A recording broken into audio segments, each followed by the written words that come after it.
You feel so subjected to whatever the institution tells you you're worth, what you can do, what you can't do.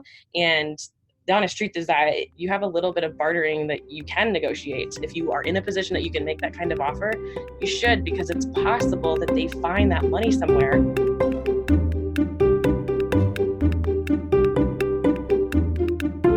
Welcome to the Personal Finance for PhDs podcast, a higher education in personal finance.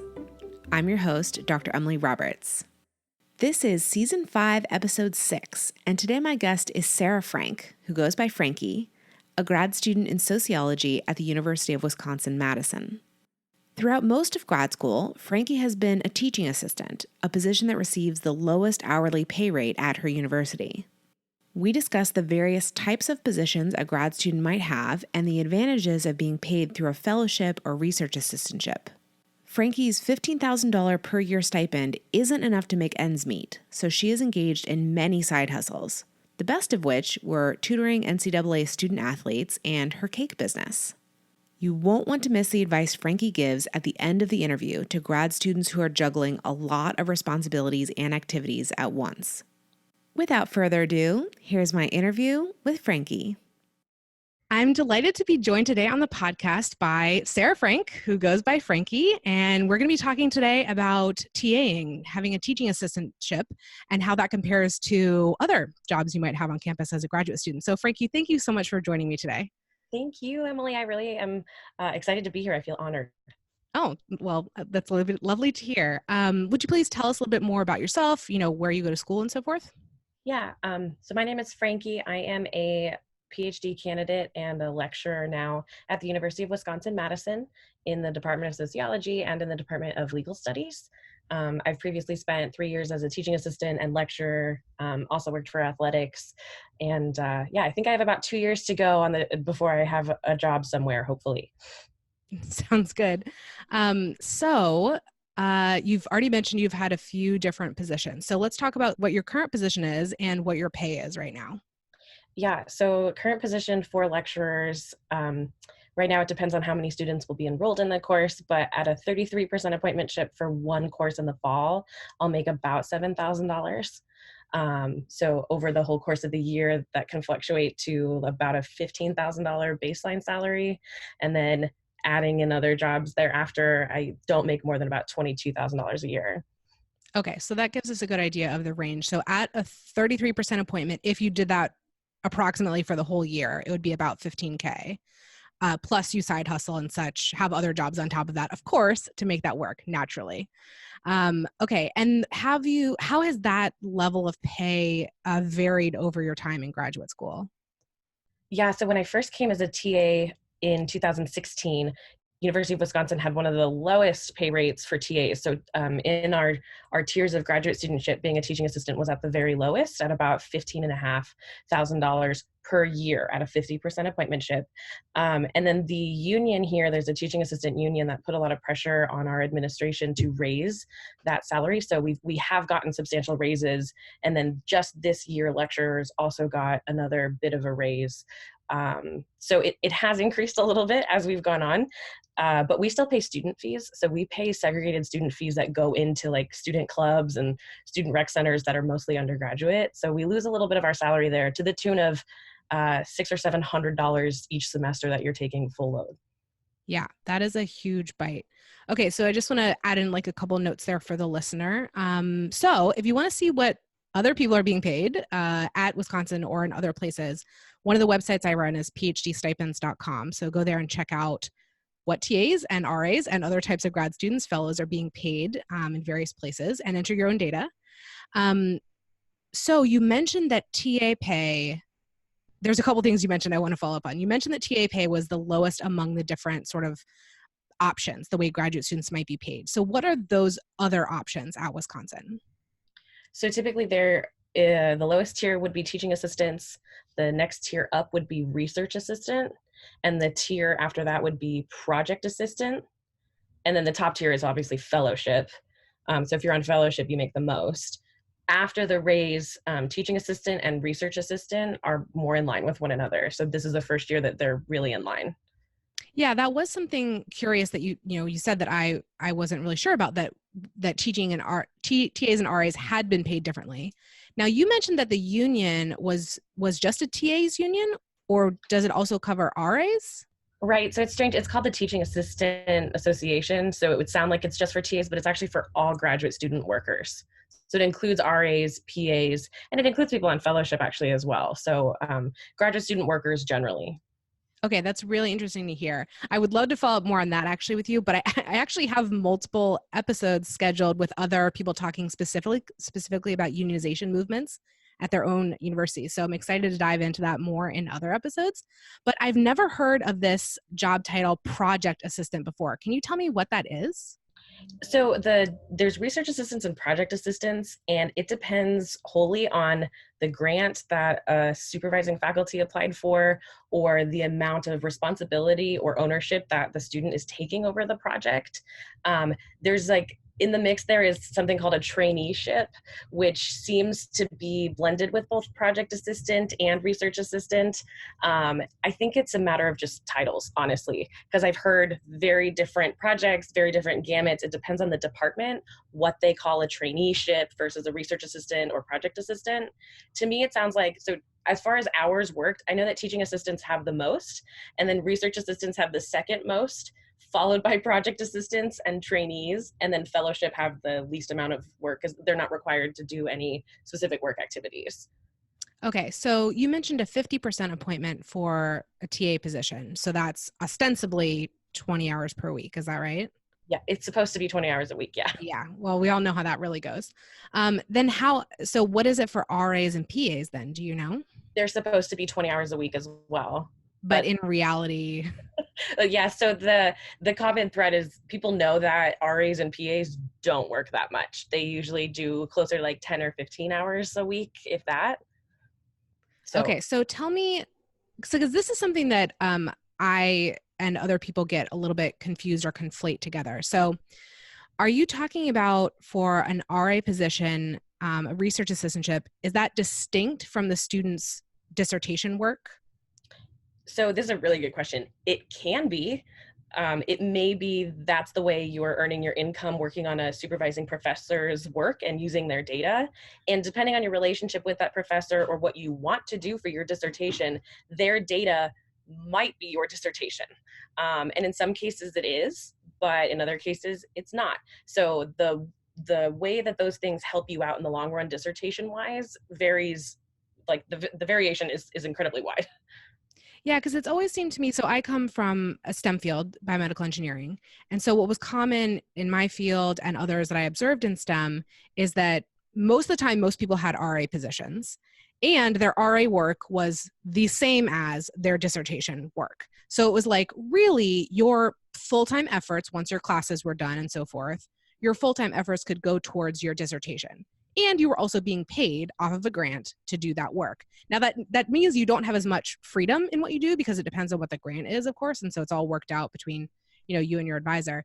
I do think that it was more rare in my observation to see someone have an RA position that was different from their dissertation work, but it sounds like that is maybe more common where you are, and I'm sure this is very like field dependent, right?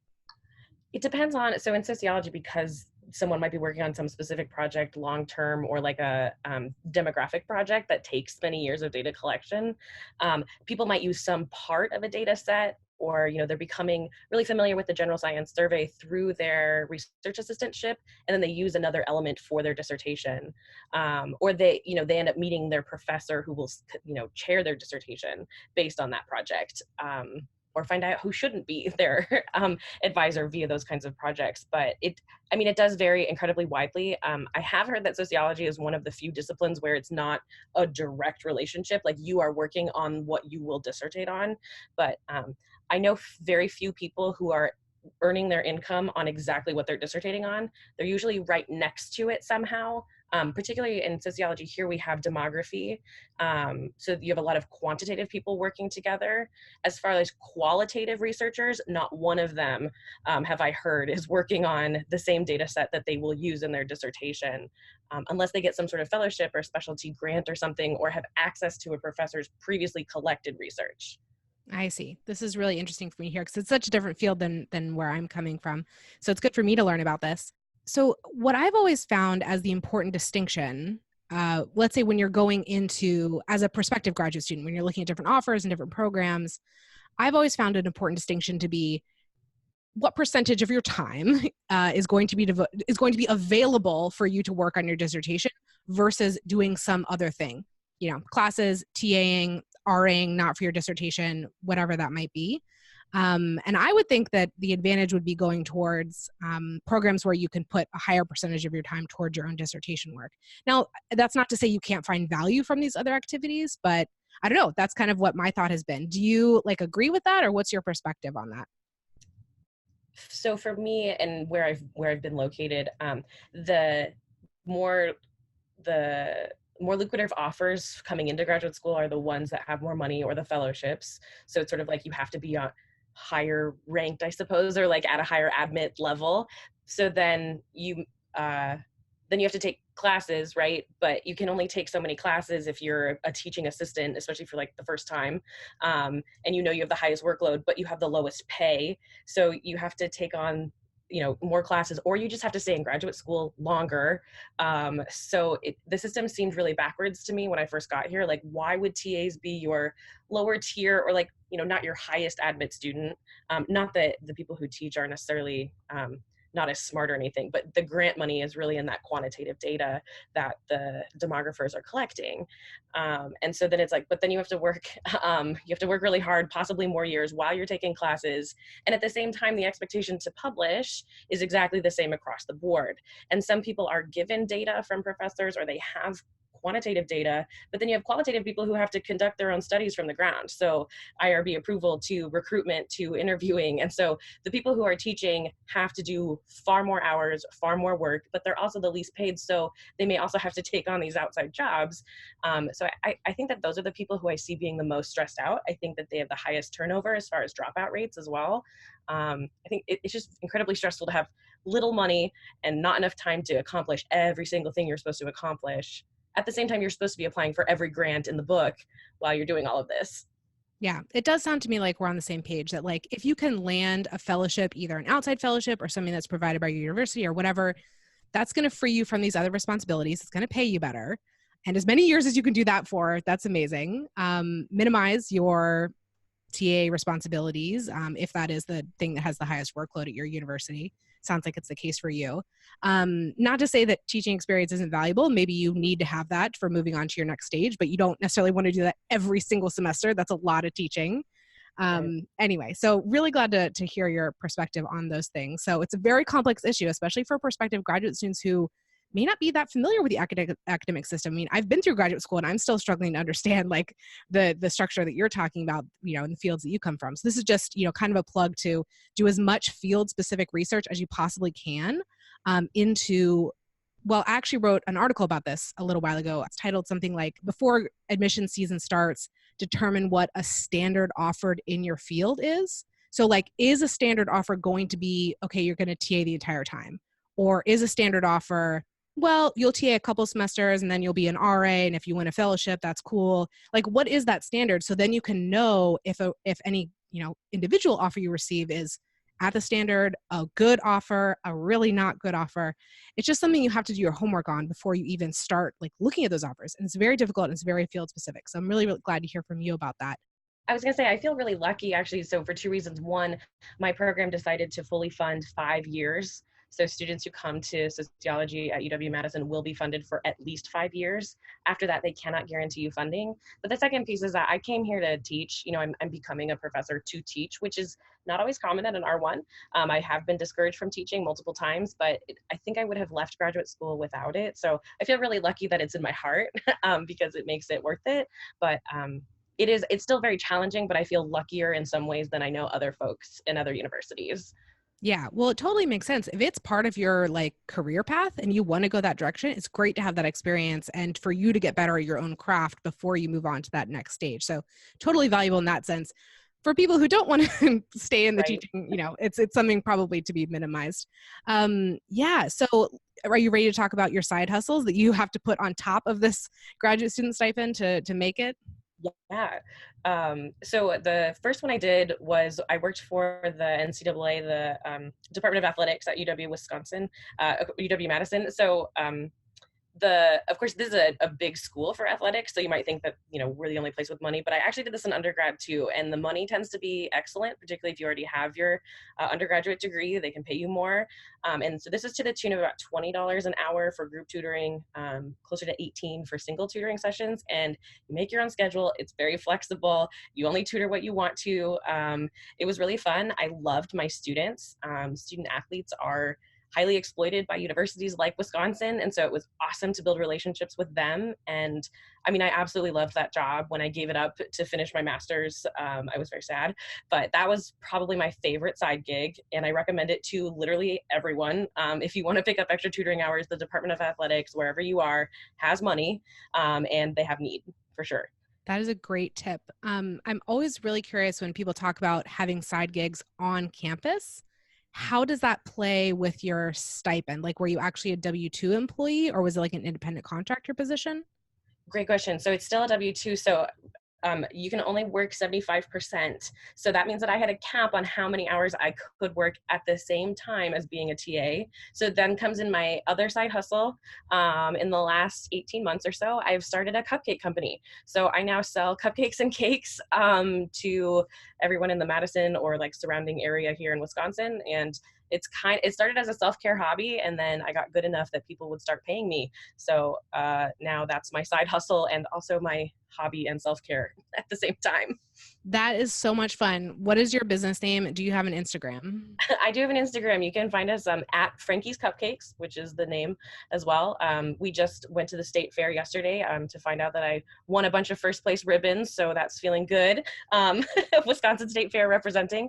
But so yeah, you can find me at Frankie's Cupcakes. We have a Facebook and an Instagram. That's awesome. And so that, of course, is your own business. That's total independent, not even a contractor. It's just self-employment kind of stuff. Right. And I really love, so I have this like framework for side hustles that I like to talk about, which is one type advances your career. That could be like the teaching or tutoring for you, for example. Another type is just something you really enjoy doing that you can monetize. That is exactly this cupcake thing. And then there's stuff you don't like to do so much, but it gives you money, so you do it. That's a third category. And then the fourth one is passive income, which is a whole other sort of can of worms. So I'd love to hear that, the cupcake thing serves so many different, it sort of hits different, satisfaction areas in your life for you. So that's awesome to hear. Have you pursued any other side hustles besides those two? Well, so as far as passive income, actually, there's an application called Poshmark, which lots of young people are using, and they're installing themselves on college campuses. And I've made a couple $1,000s selling stuff on Poshmark, homewares, jewelry, designer bags, whatever. I'll go to Goodwill, buy something designer that someone donated, and then sell it on Poshmark and keep the profit. Or if I grow out of something or gain or lose weight, which you do in graduate school, it's a great way to replace, cycle out your clothing, but also make some good money, especially if you come across anything valuable. So that's a cool side hustle. Anything else you've done? I'm sure I know that I've done like tutoring on the side, or like, unofficial tutoring for entrance exams, GREs, college application essays, things like that for sure. Yeah, that's another really accessible one for graduate students because presumably you got into graduate school, so you're probably good at taking tests. You may be able to help other people with that. Emily here for a brief interlude. Tax season is upon us. And while no one loves this time of year, it's particularly difficult for postbac fellows, funded grad students, and postdoc fellows.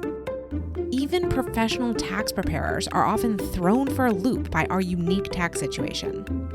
And don't get me started on tax software.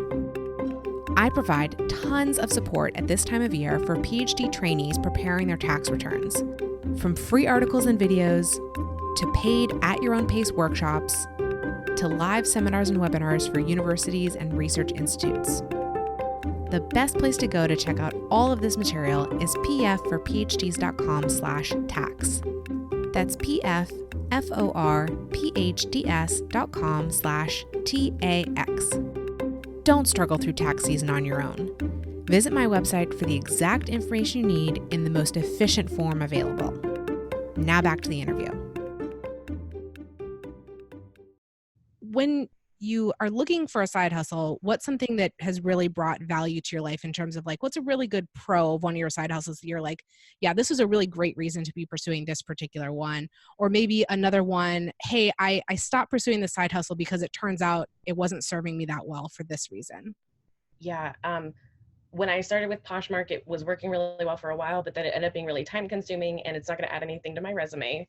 But tutoring for athletics and then I ended up becoming a sociology and psychology tutor trainer. So I would help train other people. That's going to look great on my resume. I ended up getting tutor certified and they pay for your training. So like they're paying you to put lines on your resume. So that ended up being wonderful. Wrote a couple of pieces about athletes in education. Ended up meeting some amazing people who, it was great to meet people outside of my department.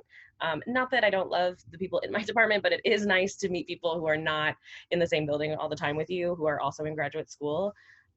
So it was both personal and professional. Like, what is it that you're spending your time on that is good for you, your resume, your CV, but also like whether it's because it's something that you enjoy personally and the people you really like, or because you're like, well, this is a good way to make money that doesn't like break my heart or soul somehow, or like isn't drawing you emotionally, or the emotional drainage of some of the side hustles can be extreme. So I knew that and needed to keep my emotional energy spent kind of low, because I was spending so much of it teaching. I spend so much of it teaching. So the cake thing is pretty much something I do by myself. And so it's really nice because it's something I pretty much do alone, listen to a podcast or something on the radio and make cakes. And it's really good for my introverted side.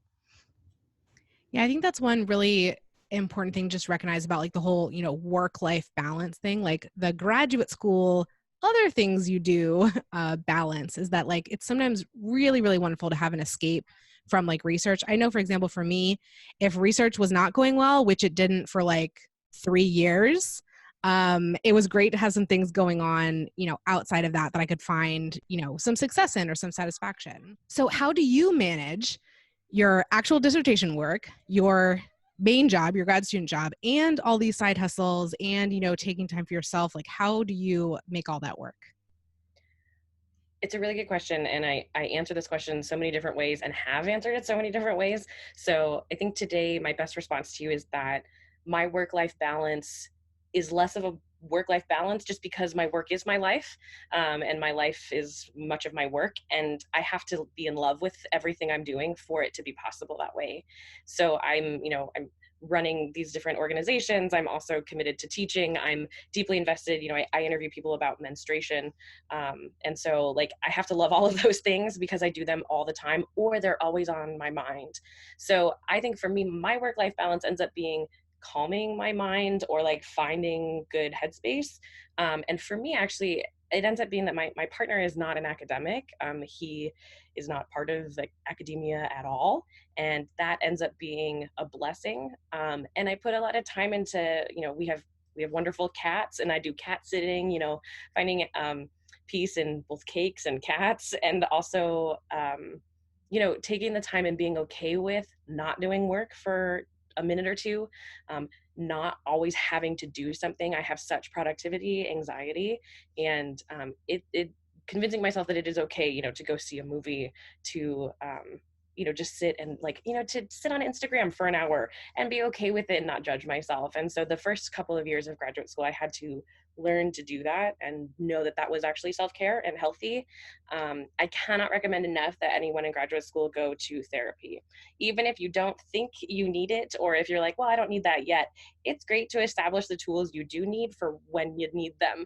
And I wouldn't have made it, I don't think, this far without having great support, both at the university health system and in our own. I have this wonderful woman who I see in Madison, and sometimes it's when I need it and sometimes it's when I don't.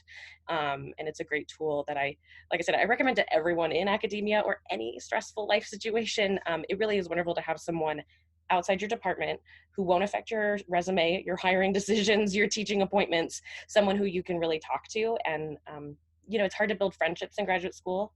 It's hard to build really like non-competitive community sometimes. And I recommend that people find spaces that they feel like they're part of a community, or they feel like they have friendship. And not that my therapist is my friend, but it's someone who I can talk to candidly and not worry about anything. So I definitely recommend that as a resource to anyone. You put that so well. I really don't have anything to add to that. I hope that everyone listening just kind of rewinds a couple minutes and listen through all that again, because I think what you said is so, so valuable. What really resonated with me was when you said that you have to love everything that you do. And I think that it's something that we sometimes forget about in like academia and in graduate school, that ultimately like you're there by choice. And presumably at some point, there was some reason why you chose the field you did and the advisor that you did. And there's something that you love about it. And you might be going through a really hard period. It might be a long period, but it should be something that you're passionate about, right? Or else why you're doing it, and go ahead and leave your program if it's not your passion anymore. But it's so refreshing to hear you say that like you do love all these different aspects of what you do, even though it's not paid that well and you have to string all these different things together. Like it's something that you find great, joy and satisfaction in all these different areas. So I'm really, really happy to hear that.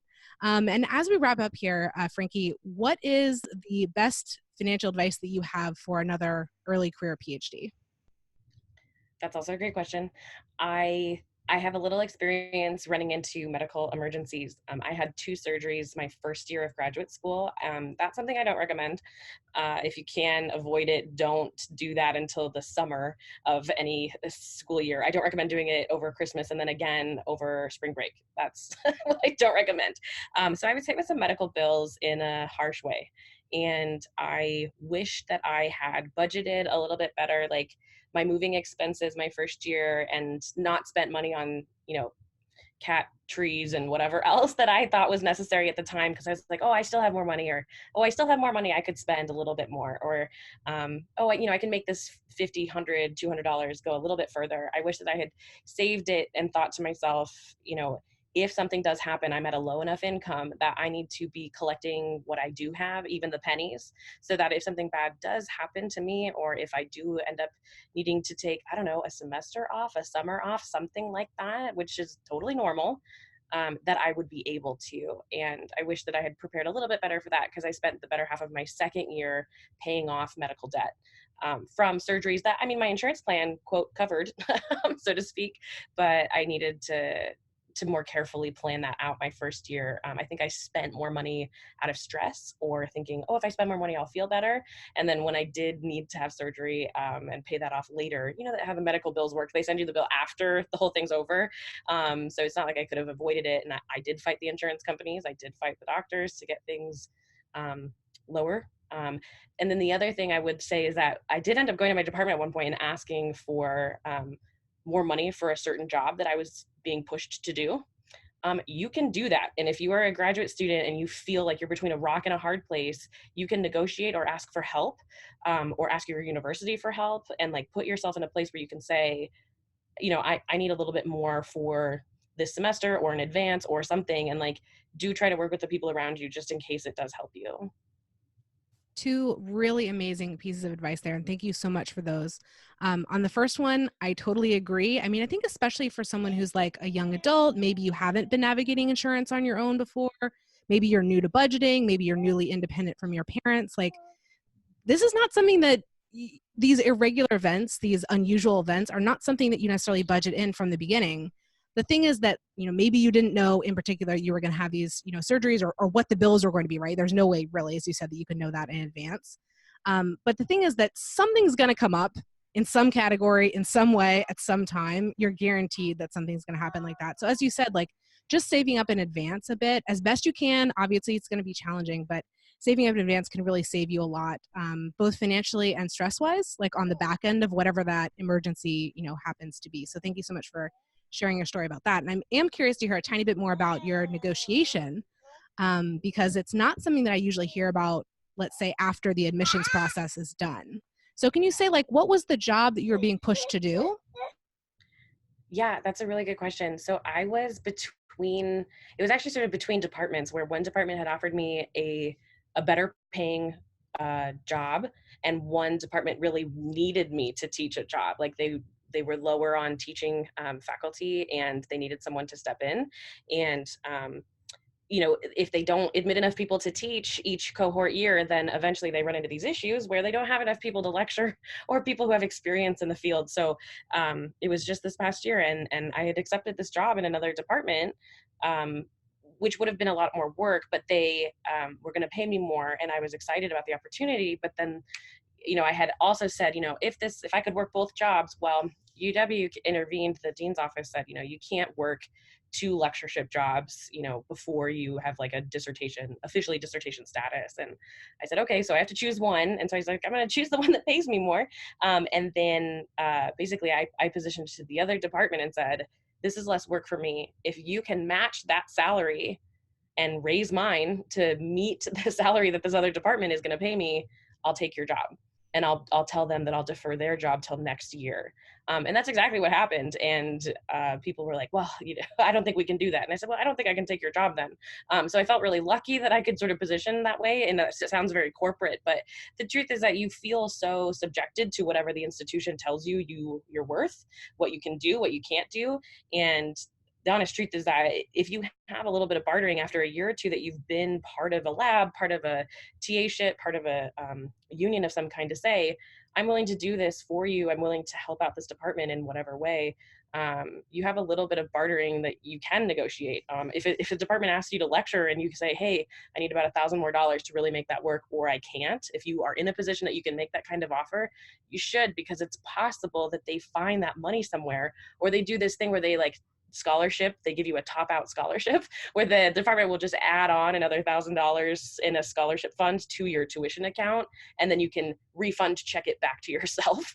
And that stuff happens and is possible. They can offer you greater hours. They find little ways around the bureaucracy to help you. And I really recommend that students understand all of those different positions and also have those conversations.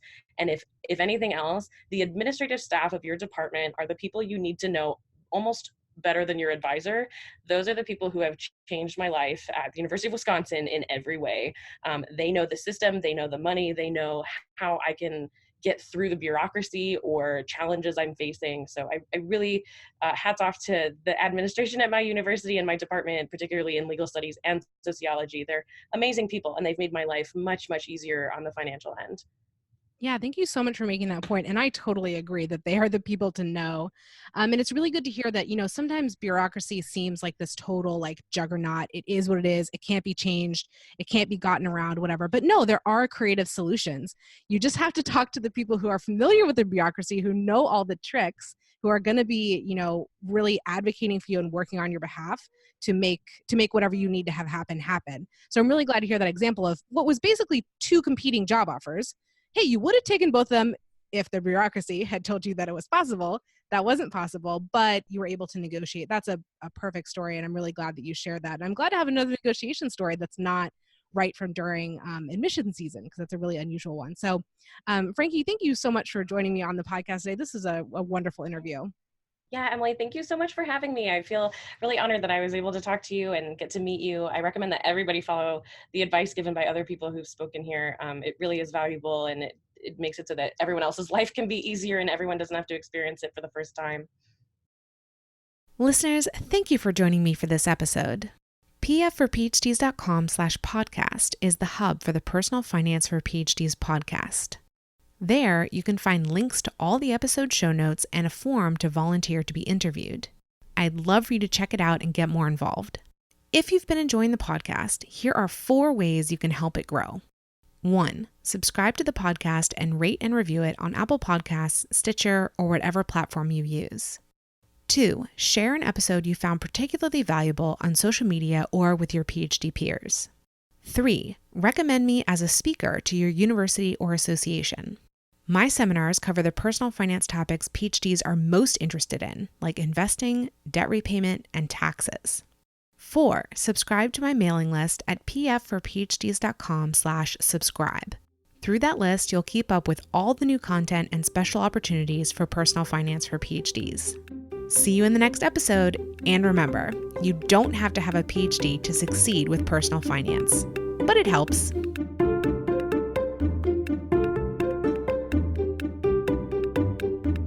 The music is Stages of Awakening by Poddington Bear from the Free Music Archive and is shared under CC by NC. Podcast editing and show notes creation by Miriam Ock.